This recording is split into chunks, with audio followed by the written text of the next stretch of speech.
교회 공동체에 거짓 교사가 들어와서 우리 성도들, 특별히 요즘 신천지와 관련해서 신천지들도 다음 세대를 위해 부지런히 일하고 계신다는 것을 아십니까?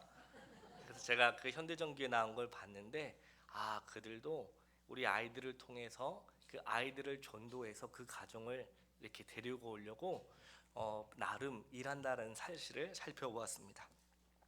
교회 공동체에 거짓 교사가 들어와서 우리 성도들을 미혹한다면, 우리 아이들을 미혹한다면 우리는 어떻게 해야 할까요? 교회 공동체에 세속화가 들어와 성도들이 세속의 물결에 밀려 떠내려 간다면 과연 우리는 어떻게 해야 할까요? 또 예수님을 믿지 않는 사람들로 인해 가정과 직장, 학교에서 고난과 핍박을 당한다면 우리는 어떻게 해야 할까요?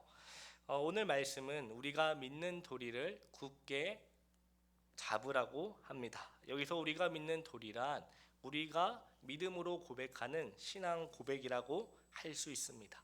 우리가 믿음으로 고백하는 신앙 고백을 굳게 붙잡으라고 합니다.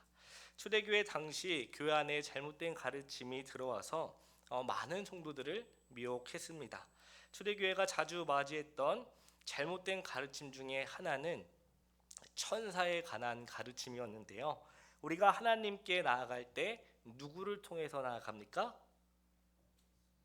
예, 감사합니다. 우리의 중보자 대신 예수 그리스도를 통해 나아갑니다. 우리가 이렇게 나와 하나님 앞에 예배 드릴 수 있는 것도 예수님 덕분이에요. 우리가 하나님께 우리의 필요를 아뢰 수 있는 것도 누구 때문이죠? 중보자이신 예수 그리스도 때문입니다. 그런데 초대교회 당시에 이런 생각을 한 사람이 있었어요. 우리가 하나님께 나아갈 때 예수님을 통해 나아가는 것처럼 우리가 예수님께 나아갈 때 천사를 거쳐 나가야 한다라는 잘못된 생각을 하는 사람들이 있었습니다. 하지만 천사는 우리의 경배를 받을 대상이 아니지요. 본래 천사는 구원받은 성도들, 저와 여러분들을 돕기 위해 존재합니다. 그런데 초대교회 성도들 가운데 천사를 통해 예수님께 나가기 때문에 천사도 예수님을 섬기는 것처럼 섬겨야 한다고 주장하는 사람이 있었습니다. 이런 거짓 가르침이 교회에 들어올 때 우리는 믿는 도리, 우리의 신앙의 고백을 굳게 잡아야 합니다. 우리가 무엇을 믿고 있는지 제대로 알아야 하고요. 만약에 우리가 믿는 도리를 굳게 잡지 않는다면 우리가 모르는 사이에 거짓 가르침에 속게 되고, 그렇게 된다면 우리의 삶, 우리의 가정, 우리의 교회 공동체는 깨질 수밖에 없습니다. 그래서 오늘 말씀은 우리가 믿는 도리를 굳게 잡으라고 말씀합니다. 이처럼 히브리서 기자는 교회 안에 천사 숭배라는 잘못된 가르침이 들어올 때 믿는 도리를 굳게 잡아야만 거짓 가르침에 빠지지 않는다고 합니다. 그런데 이 정도로 끝나면 괜찮은데 교회 안에 또 다른 문제가 발생한 거예요. 어떤 문제입니까? 바로 교회의 세속화입니다. 교회의 세속화란 세상에서 가치 있게 여겨지는 것들이 교회 안에 들어오는 거예요. 세상은 무엇을 가치로 여깁니까? 무엇을 최고의 가치로 여기죠? 돈이죠, 돈. 그리고 명예와 쾌락 등을 최고의 가치로 여깁니다. 그래서 돈을 얻기 위해서 수단과 방법을 가리지 않죠. 또 명예를 얻기 위해서 그 사람을 아무렇지 않게 취급합니다. 이처럼 세상에서 가치 있게 여겨지는 것들이 교회에 들어와서 교회와 세상이 전혀 구별되지 않는 것, 교회가 세상인지 세상이 교회인지 구별이 안 되는 것이 교회에 세속합니다. 예수님을 처음 믿을 때를 혹시 생각하십니까? 안 하시죠? 네, 철저하게 예수님을 처음 믿을 때는 우리의 삶의 우선순위가 어떻게 바뀌죠? 예배 중심으로 바뀝니다. 또한 경건 훈련을 부지런히 하고요. 또 시간이 되면, 또 기회가 되면 은사에 따라 교회를 위해 열심히 봉사하죠. 그런데 시간이 지나다 보면은 어느새 나도 모르는 사이에 이제 적당히 마지못해 하게 됩니다. 어느 정도 신앙생활을 해보니까 이제는 알 만큼 다 알고 할 만큼 다 했으니 이제는 천천히 느긋하게 신앙생활을 해도 되겠다라고 하면서 이 속도를 스스로 줄입니다. 그러다 보면 자기도 모르게 신앙이 느슨하게 되죠. 이것이 교회의 세속화입니다. 처음에 예수님을 믿을 때 불같이 타오르고 주님 없이 살 수 없다고 고백하면서 주님 한 분만 있으면 어디든지 갈 수 있다고 합니다. 그러다가 어떻게 돼요? 점점 타협을 하고 포기를 합니다. 시간이 지나갈수록 믿음이 더욱더 굳건해지고 단단해져야 되는데 어떻게 돼요? 느슨해져요. 이게 물인지 술인지 모르게 됩니다. 이게 바로 교회의 세속화입니다. 히브리서 2장 1절 말씀을 우리 다 같이 읽겠습니다. 히브리서 2장 1절 말씀입니다. 시작. 그러므로 우리는 들은 것에 더욱 유념함으로 우리가 흘러 떠내려가지 않도록 함이 마땅하니라. 처음에 예수님을 믿을 때는 강하고 단단한 믿음을 가지고 있었습니다. 정말 주님이면 모든 것이 다 만족했어요. 그런데 시간이 지나다 보니까 점점 밀려 떠내려가요. 예배의 자리에서 또 기도의 자리에서 또 말씀을 배우는 그 자리에서 우리는 점점 떠내려갑니다. 물질 앞에 타협하고 또 자식 앞에 타협하고 명예 앞에 타협을 하다 보니 멀리 떠내려갑니다. 어느 순간 뒤돌아보니 깜짝 놀라는 거죠. 내가 이렇게까지 멀리 떠내려 왔다는 것을 깨닫습니다. 세속화되는 교회, 이 세속의 물결에 흘러 떠내려가는 신앙을 다시 다잡기 위해서는 우리가 믿는 도리를 굳게 잡으라고 말합니다. 유념하라고 말하죠. 그렇지 않는다면 우리는 이 세속의 물결에 언제 떠내려갈지 모릅니다. 그런가 하면 여기서 끝나지 않습니다. 또 하나의 문제가 발생해요. 그것은 바로 고난과 핍박이 다가옵니다. 예수님을 믿지 않는 사람들에게 예수님을 믿는다는 그 이유로 핍박을 받습니다. 전사님, 아직 저는 그런 거를 한 번도 당해보지 않았는데요 라고 생각하시면 내가 정말로 예수님을 믿는지 한번 진지하게 이제 돌아보시길 바랍니다. 예수님을 믿지 않는 사람들에게 고난과 핍박을 받게 되어 가정과 직장에서 예수님을 믿지 않는 사람들로 인해 핍박을 받습니다. 주중에 평화롭게 잘 지내다가 주말에 예배를 드리고 오면 집안이 이제 뒤집혀지는 거예요. 이제 저희 어렸을 때 그랬어요. 제 집이 어렸을 때 저희 어머니는 예수님을 믿었고 저희 아버지가 안 믿었는데 주중에는 아주 평화로워요. 아무 일이 없어요. 제가 어렸을 때 생각해도 그렇게 엄마가 잘못한 게 없어. 그런데 예배만 드리고 오면 이제 싸우는 거예요. 뒤집어지는 거예요. 저는 어렸을 때 잘 몰랐지만 분명히 이건 사탄 마귀의 계략이다.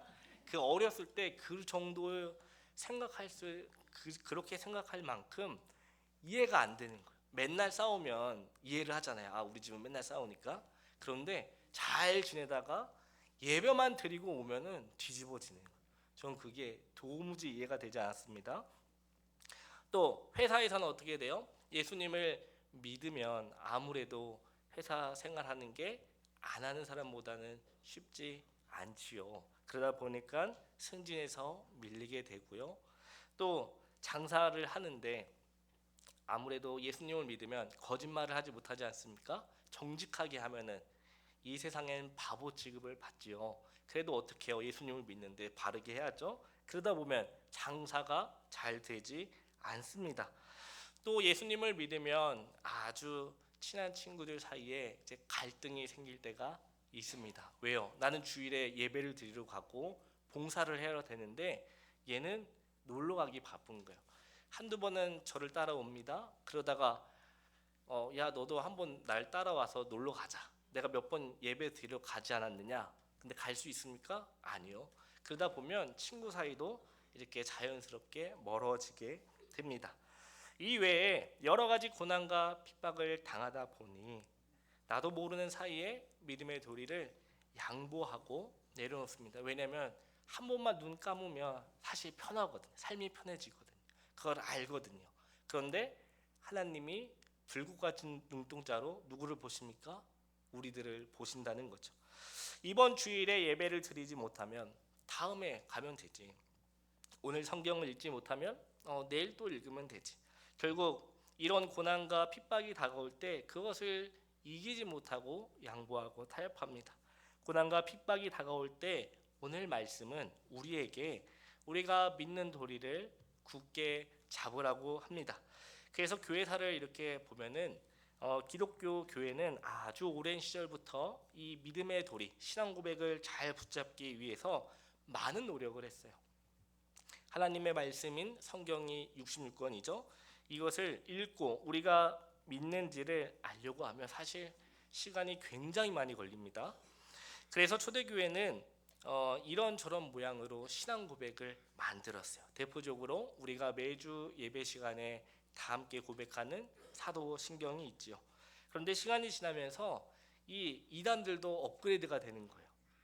물론 그 이단들의 본질은 같은데 그 모양들이 달라지는 거죠.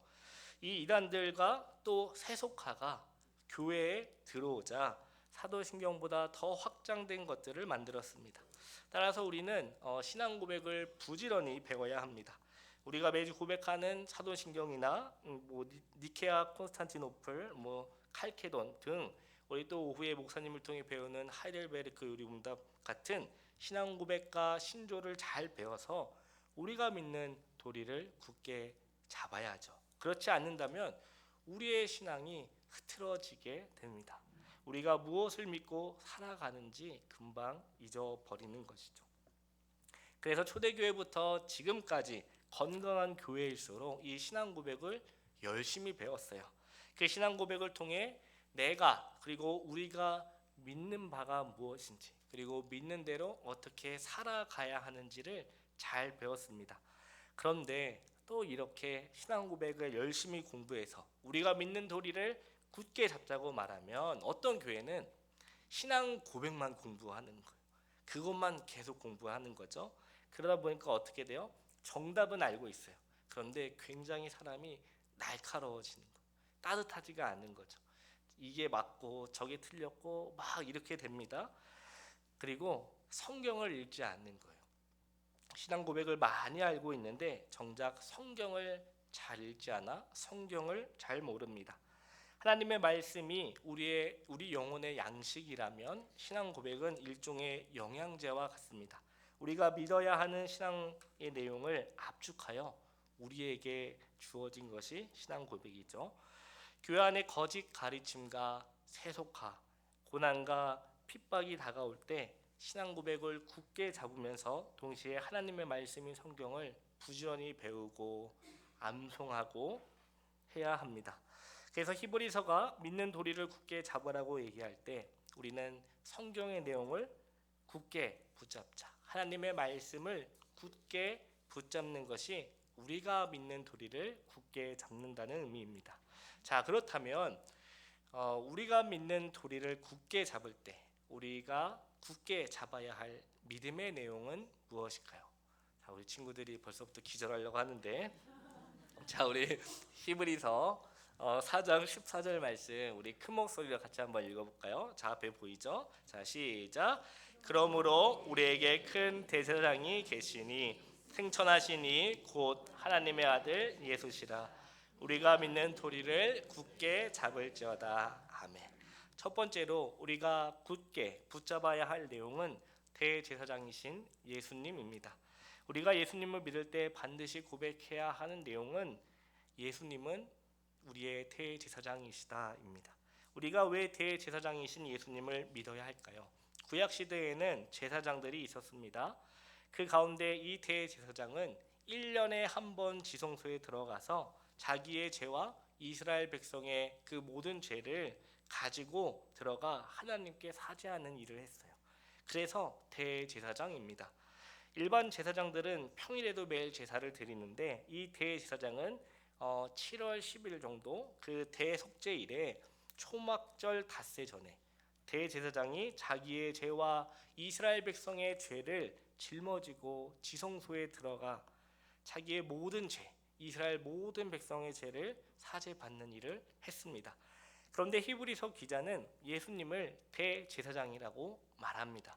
구약 시대의 대제사장이 자기의 죄와 이스라엘 백성의 죄를 가지고 지성소에 들어간 것처럼, 그래서 하나님을 만난 것처럼 대제사장이신 예수님께서 우리의 죄를 대신하여 십자가에 달려 돌아가셨습니다. 그래서 우리는 예수님으로 인하여 화목하게 되었지요. 그래서 우리가 예수님을 믿을 때 반드시 고백해야 할 내용은 예수님은 대제사장이시다라는 겁니다. 우리가 예수님을 믿는 이유는 대제사장이신 예수님이 나의 죄를 사해 주셨기 때문입니다. 내 죄를 사해 주셨기 때문에 나는 예수님을 믿는 것이지요. 만일 예수님을 믿는데 예수님을 믿는 이유가 그저 위대한 성인 또는 경영자라고 해서 믿는다면 그것은 예수님을 제대로 믿는 거라고 할 수 없죠. 그래서 오늘 우리가 예수님을 믿는다고 고백할 때 우리는 예수님은 우리의 대제사장이다라고 고백해야 합니다. 그분이 십자가에 달려 죽으시고 우리의 원죄와 자범죄 모두를 사해 주셨다는 것을 믿어야 합니다. 구약 시대의 대제사장이 이스라엘 백성의 죄를 용서한 것처럼 세상 죄를 지고 가는 어린 양으로서 우리의 죄를 예수님이 사해 주셨다는 사실을 믿으시기 바랍니다. 대제사장이신 예수님은 나의 죄를 용서해 주셨어요. 이것을 믿지 않는다면 예수님을 믿는 거라고 할 수 없습니다. 교회를 수십 년 다니면서도 직분을 받고 봉사를 다 했는데 이 사실을 믿지 않는다면 그만큼 불행한 것은 없을 것입니다. 믿는 도리를 굳게 잡을지어다라고 할 때 예수님에 대한 신앙 고백, 우리가 붙잡아야 할 내용은 예수님은 대제사장입니다. 우리 히브리서 4장 14절 말씀 우리 다 같이 읽겠습니다. 히브리서 4장 14절입니다. 시작. 그러므로 우리에게 큰 대제사장이 계시니 승천하시니 곧 하나님의 아들 예수시라. 우리가 믿는 도리를 굳게 잡을지어다. 아멘. 이 대제사장이신 예수님은 우리의 죄를 용서해 주신 분입니다. 우리 속에 있는 모든 죄를 정결해 주셨고 그분으로 인하여 우리가 정결하게 됐죠. 그렇다면 두 번째로 우리가 굳게 붙잡아야 할 것은 바로 하나님의 아들이신 예수님입니다. 예수님은 누구입니까? 자, 한번 대답을 해볼까요? 예수님 누구시죠? 예수님의 아들? 좋습니다. 맞아요. 자, 하나님의 아들이신 예수님이시죠. 예수님은 하나님의 아들이십니다. 하나님의 아들이신 예수님이 하늘로 올라가셨죠. 그래서 지금은 어디에 계세요? 하늘 보좌 우편에 앉아 계십니다. 예수님은 하늘에 먼저 올라가셔서 우리가 나중에 들어갈 그 거처, 앞으로 살게 될 거처를 다 준비하시고 정결해진 우리를 받아 주실 것입니다.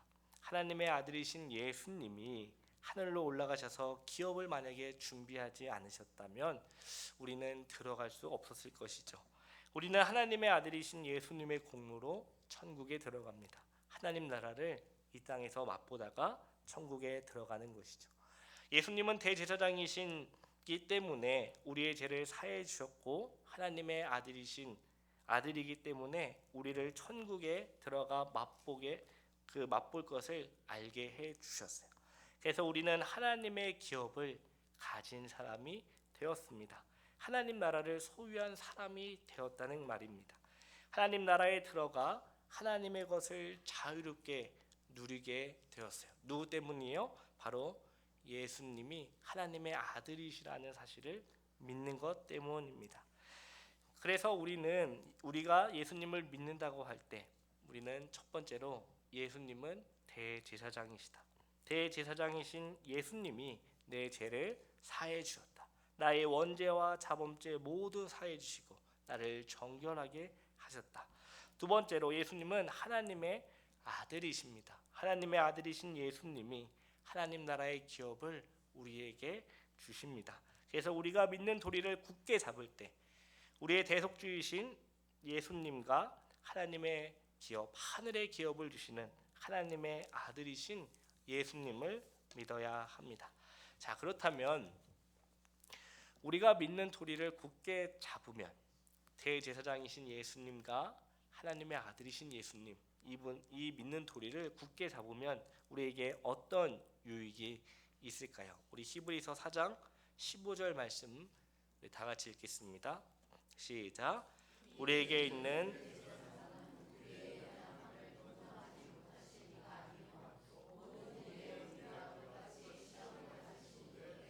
죄는 없으시니라.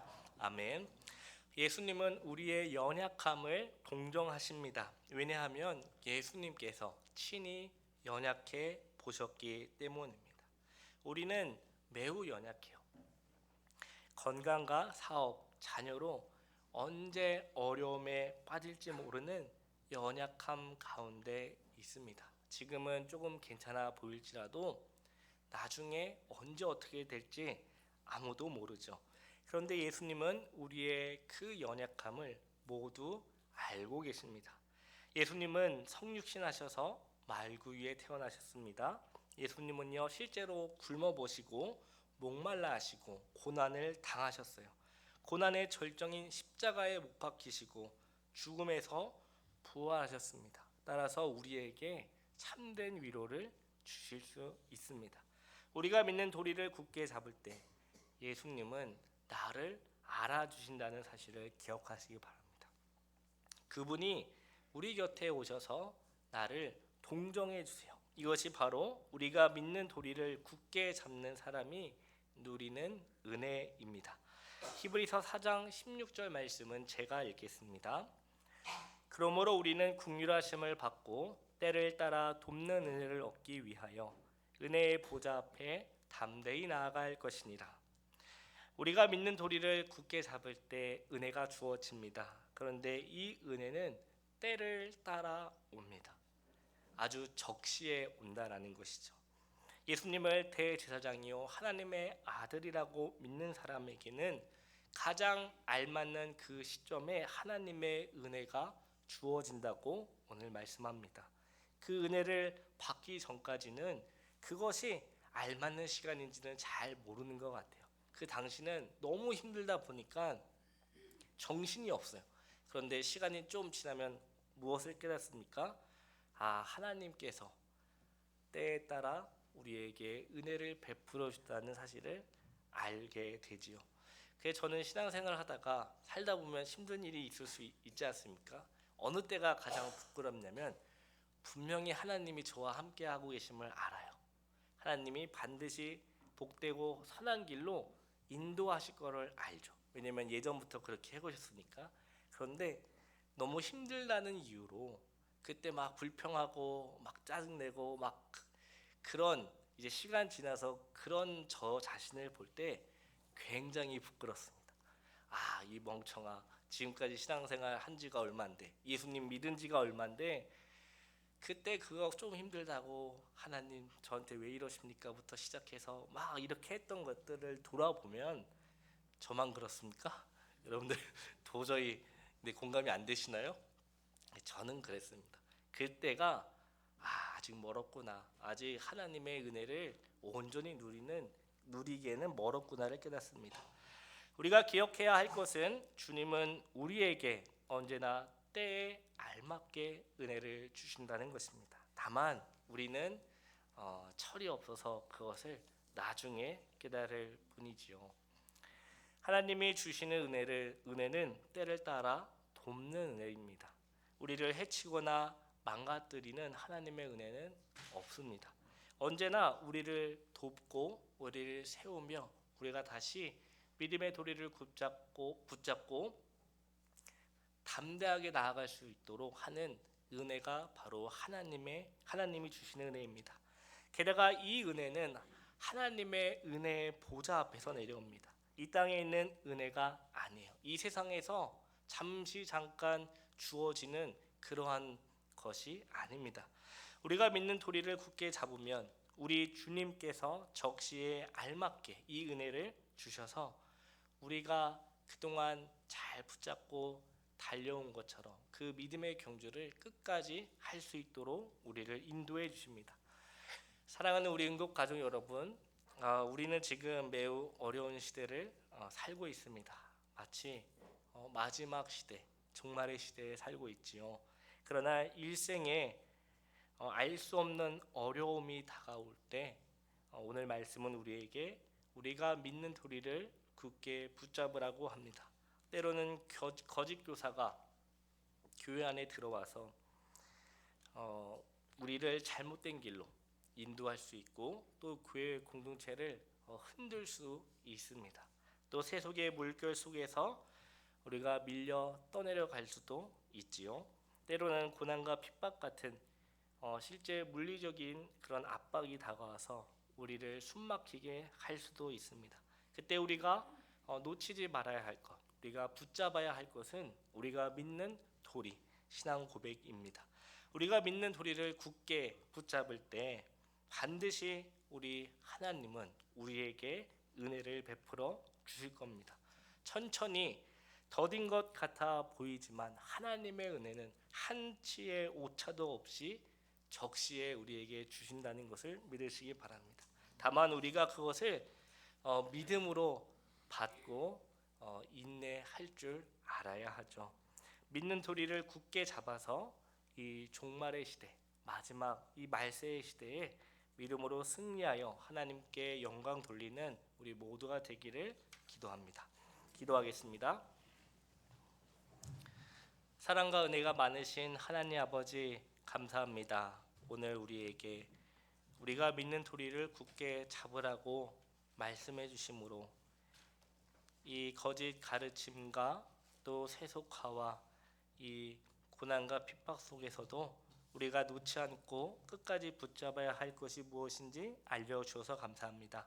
아버지, 시간이 지날수록 우리가 신앙이 느슨해지는 것이 아니라 대제사장이신 예수님과 하나님의 아들이신 예수님을 믿음으로 또 고백함으로 하나님께서 우리에게 주시고자 하는 모든 은혜를 믿음으로 누리게 하옵소서. 때로는 말로 표현할 수 없을 만큼 어렵고 힘든 그 기간을 지나갈 터인데 그럴지라도 하나님께서 적시에 우리에게 알맞는 은혜를 주신다는 것을 믿음으로 인내하며 마땅히 하나님의 백성으로 주의 말씀에 따라 살아가게 하옵소서. 감사드리오며 예수님의 이름으로 기도합니다. 아멘.